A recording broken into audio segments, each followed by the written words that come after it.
বাংলাদেশের পার্শ্ববর্তী দেশগুলোর সাথে ভূরাজনৈতিক সম্পর্ক, অস্থিরতার অশনি সংকেত। একসময় দক্ষিণ এশিয়ার স্থিতিশীলতার প্রতীক ছিল বাংলাদেশ, কিন্তু 2026 সালে এসে বাংলাদেশ এখন এক ভূ রাজনৈতিক টানাপোড়েনের কেন্দ্রবিন্দুতে।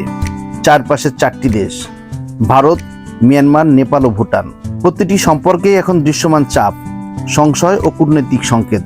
সবচেয়ে বড় প্রতিবেশী ভারত, তিস্তা সীমান্ত হত্যা, এনআরসি, ট্রানজিট প্রশ্নে সম্পর্কে তৈরি হয়েছে অবিশ্বাসের দেওয়ালে। রাজনৈতিক অস্থিরতার কারণে দিল্লি এখন ঢাকাকে দেখছে অপেক্ষার তালিকায় রাখা একটি রাষ্ট্র হিসেবে।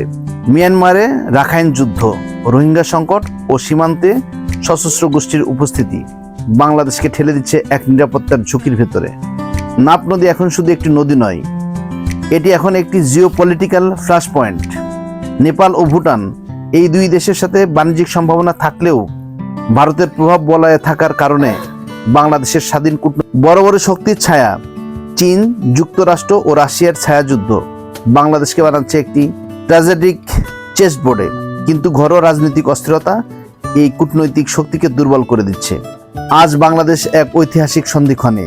এখানে একটি ভুল সিদ্ধান্ত ডেকে আনতে পারে আঞ্চলিক প্রশ্ন একটাই: বাংলাদেশ কি পারবে নিজের ভৌগোলিক শক্তিকে রাজনৈতিক শক্তিকে রূপ দিতে, নাকি আমরা ঢুকে পড়েছি একটি নীরব কূটনৈতিক সংকটের যুগে?